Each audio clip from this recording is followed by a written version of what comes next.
دوسرا پردہ سمجھ لیں اچھی طرح سے، بدعت۔ بدعت کے بارے میں بہت زیادہ تفصیل کرنا مشکل ہے اس وقت میں، لیکن آپ اس کو سمجھ لیں کہ بدعت دینی رنگ میں ہوتی ہے۔ دنیا کے کاموں میں کوئی بدعت نہیں ہوتی۔ مثلا پہلے زمانے میں پلاسٹر نہیں ہوتا تھا، اب پلاسٹر ہوتا ہے، پہلے ٹائل نہیں لگتے تھے، اب ٹائل لگتے ہیں جی، تو یہ کوئی بدعت نہیں ہے، یہ نئی چیز ہے، مگر یہ وہ بدعت نہیں ہے جو غلط ہوتی ہے۔ بدعت جو بری ہے وہ دین میں ہوتی ہے۔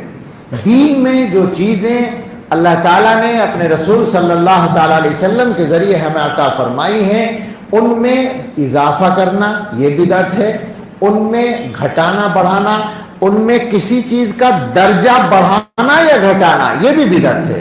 ایک چیز سنت ہے اسے واجب بنا لیں، ایک چیز مستحب ہے اسے سنت قرار دے لیں، ایک چیز جائز ہے اسے مستحب بنا لیں، یہ بدعت بن جائے گی۔ ایک چیز دین کا حصہ نہیں ہے اسے دین کا حصہ بنا لیں، یہ بدعت بن جائے گی۔ اگر دین کا حصہ نہ بنا کر وہ کام کریں تو جائز ہے، لیکن دین سمجھ کر کریں تو بدعت ہے۔ یہ خلاصہ ہے بدعت کا۔ اب آپ سمجھ لیں بدعت کیوں رکاوٹ ہے توبہ میں، اس کی وجہ بالکل سادہ ہے کہ جو آدمی بدعت کا کام کرتا ہے وہ تو دین سمجھ کے کرتا ہے، توبہ کیوں کرے گا؟ سمجھ رہے؟ وہ تو دین سمجھ رہا ہے نا اس کو، تو دین سے تھوڑی توبہ کی جاتی ہے، توبہ تو گناہوں سے کی جاتی ہے۔ تو بدعت جو رکاوٹ بنتی ہے وہ اس لیے بنتی ہے، توبہ میں رکاوٹ اس لیے بنتی ہے کہ اس کو دین سمجھ کے کرتا ہے، اور اللہ تک پہنچنے میں رکاوٹ اس لیے بنتی ہے کہ وہ اللہ کی پسندیدہ چیز نہیں ہے۔ اللہ کی پسندیدہ چیز سنت ہے، بدعت نہیں ہے۔ سنت حضرت محمد صلی اللہ تعالی علیہ وسلم کا طریقہ ہے اور بدعت اس کے خلاف ہے۔ ایک بات اور اچھی طرح سمجھ لیں، حضرت نے فرمایا سنت آفاقی ہوتی ہے، بدعت علاقائی ہوتی ہے۔ سنت ساری دنیا میں ایک، سعودی عرب میں کوئی چیز اگر سنت ہے تو ہندوستان میں بھی وہ سنت ہے، اس لیے کہ وہ سنت ہے حضور صلی اللہ تعالی علیہ وسلم کی، وہ ساری دنیا میں ایک ہوگی۔ تو سنت آفاقی یونیورسل ہوگی، کائناتی ہوگی، عالمی ہوگی، اور بدعت علاقائی ہوتی ہے، چونکہ بدعت انسانوں کی بنائی ہوئی ہوتی ہے تو ہر جگہ کے آدمیوں نے اپنے حساب سے بنا لی تو وہ علاقائی ہوتی ہے۔ اور حضرت نے بدعت کو سمجھانے کے لیے ایک قصہ سنا رکھا ہے۔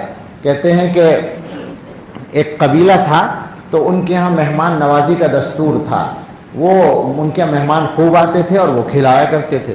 تو دسترخوان پر یہ ہوا کہ مہمان کھانے کے بعد خلال مانگتے ہیں، جیسے کوئی خلال دے دیجئے دانتوں میں کرنے کے لیے، تو وہ بیچارے اسی وقت لکڑی توڑ کے باریک باریک بنا کے دیا کرتے تھے۔ تو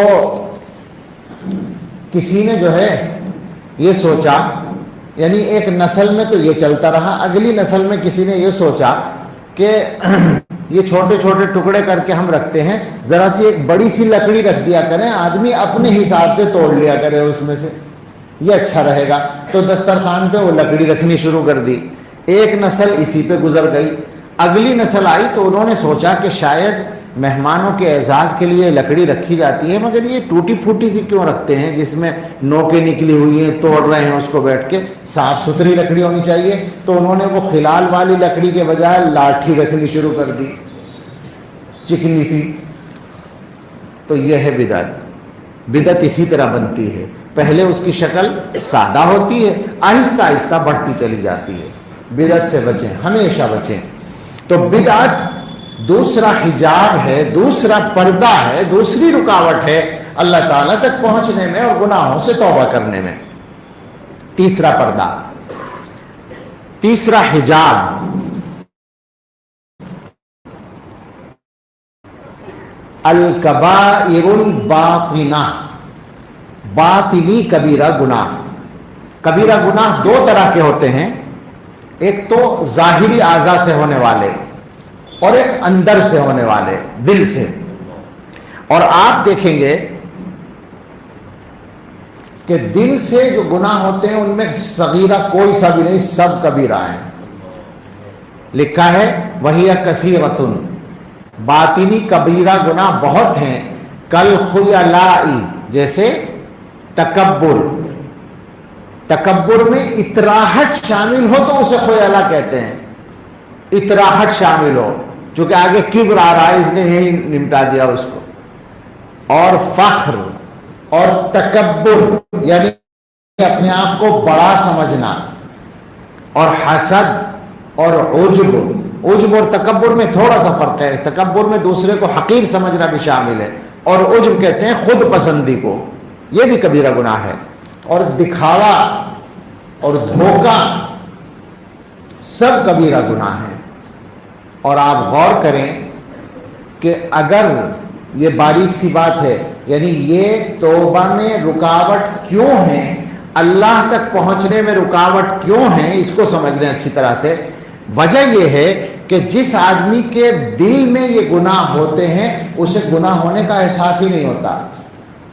بھئی آپ غور کریں ذرا، بعض آدمیوں کے مزاج میں بڑائی ہوتی ہے، کسی بھی وجہ سے ہو، پیسے کی ہو، قابلیت کی ہو، شہرت کی ہو، عہدے کی ہو، تو جس وقت وہ بڑائی جو ہوتی ہے وہ تو ہر وقت ہوتی ہے نا دماغ میں، کیا وہ آدمی کسی وقت یہ سمجھتا ہے کہ میں گناہ کر رہا ہوں؟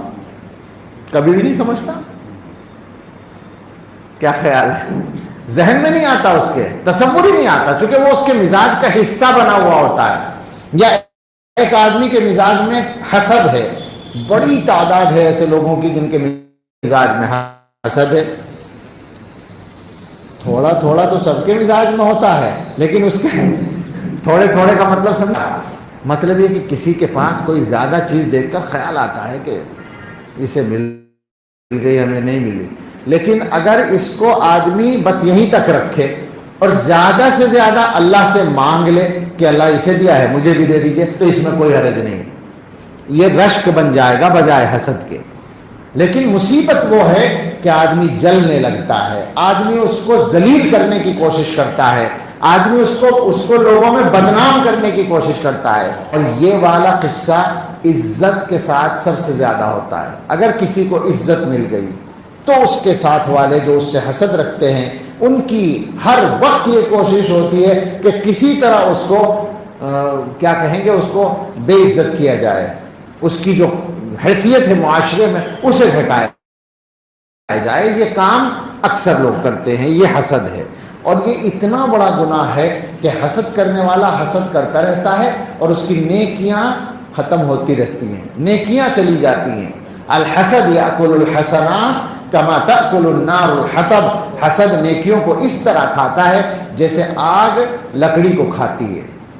دل سے نکال دیں، اس کے لیے ذرا سوچنا پڑے گا، عقل کا استعمال کرنا پڑے گا، محنت کرنی پڑے گی، لیکن کم سے کم جو لوگ سلوک سے تعلق رکھتے ہیں، ذکر نہیں چاہیے کہ حسد ان کے راستے کی بڑی رکاوٹ ہے، دلوں سے نکال دیں، اللہ کے کسی بندے سے حسد نہ کریں۔ اللہ تعالیٰ جس کو جو چاہے دے، ہماری کوئی اس میں نہ مرضی چلے گی نہ اختیار چلے گا۔ اللہ کی مرضی پہ راضی ہو کر تو دیکھیں پھر کتنا آسان ہوگا جینا۔ ہم نے تو حسد کر کر کے اپنی زندگی کو مصیبت بنا رکھا ہے، ہمارے جلنے سے کسی کی عزت تو جائے گی نہیں، ہم خواہ جلتے رہیں گے، خود ہی پریشان رہیں گے۔ حسد وہ آگ ہے جو خود ہی کو کھاتی ہے۔ تو یہ سارے باطنی کبیرہ گناہ ہیں، اللہ تک پہنچنے میں رکاوٹ ہیں، کیونکہ اللہ تعالیٰ ان کو پسند نہیں کرتے۔ بھائی اللہ تک پہنچنے کے لیے دل میں اللہ چاہیے، اور وہاں دل میں بھرا ہوا ہے تکبر، فخر، غرور، حسد، کینہ، بغض، عداوت، تو پھر کہاں اللہ ملے گا؟ یہ تیسرا حجاب ہے، تیسرا پردہ ہے۔ چوتھا حجاب، چوتھا پردہ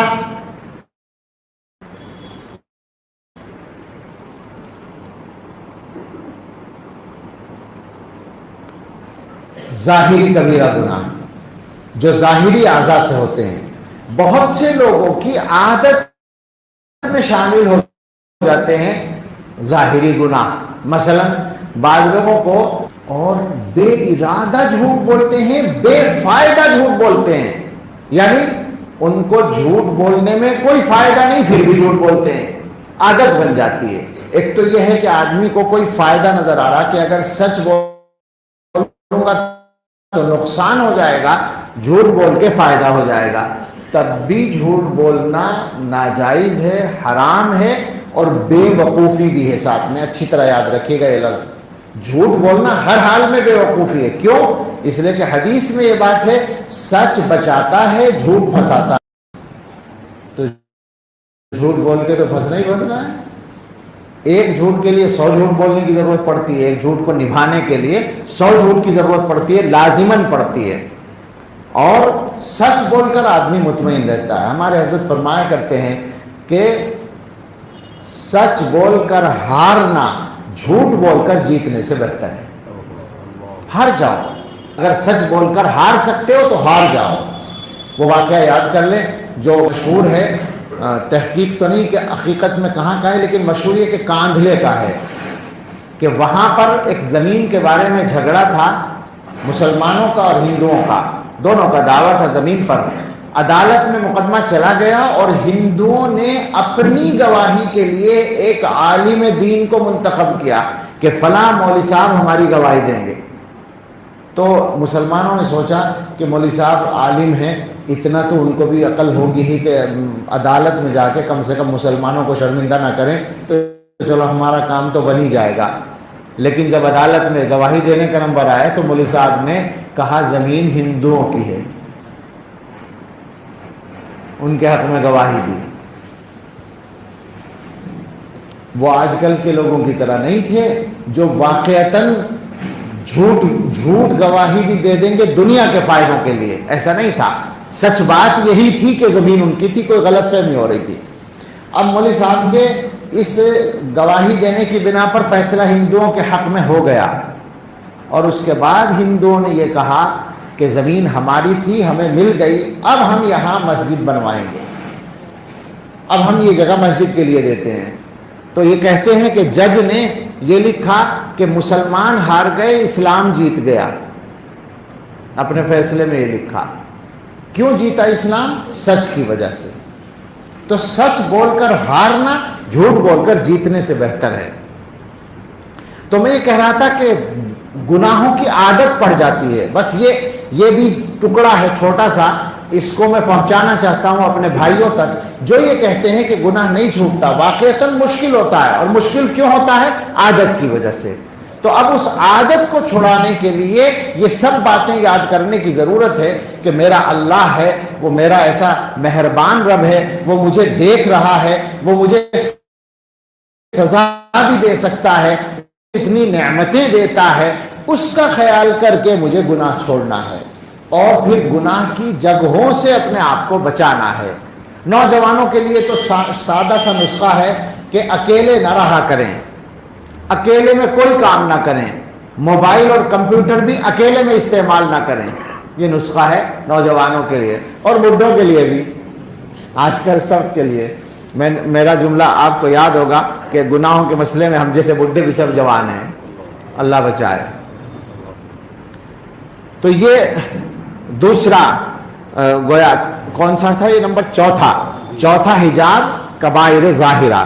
اس میں ایک مضمون اور ہے، وہ ایک مستقل مضمون ہے، اس کو مختصر کر دیتا ہوں میں کہ ایک تو کبیرہ گناہ اگر ہو گیا اور توبہ کر لی تو گناہ ختم ہو جاتا ہے.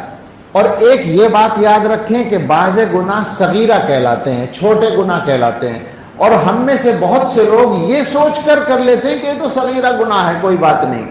تو یہ کرنے سے کبیرہ بن جاتا ہے. اگر کسی گناہ کو چھوٹا سمجھ کر کیا تو وہ کبیرہ بن جائے گا، اور مستقل کرتے رہے تو بھی کبیرہ بن جائے گا. چھوٹا سمجھ کر کرنا تو بہت ہی خطرناک بات ہے. علماء نے کہا ہے کہ تم یہ دیکھ رہے ہو کہ یہ گناہ چھوٹا ہے، یہ نہیں دیکھتے کہ کس کی نافرمانی کر رہے ہو وہ کتنا بڑا ہے، جس کی نافرمانی ہو رہی ہے وہ کتنا بڑا ہے. پانچواں حجاب، یہ وہ آ گیا صغیرہ گناہ. صغیرہ گناہ جو حجاب بنتے ہیں وہ اسی سے بنتے ہیں کہ آدمی صغیرہ سمجھ کر مستقل کرتا رہتا ہے، یا صغیرہ ہونے کی وجہ سے کر لیتا ہے تو وہ بڑا گناہ بن جاتا ہے. اور چونکہ وہ صغیرہ ہے تو آدمی سوچتا ہے توبہ کی بھی ضرورت نہیں، وہ اپنے آپ کو سمجھتا ہے میں تو صغیرہ گناہ کر رہا ہوں، کیا توبہ کریں. یہ بھی ایک رکاوٹ ہے اور حجاب ہے توبہ کرنے میں اور اللہ تک پہنچنے میں.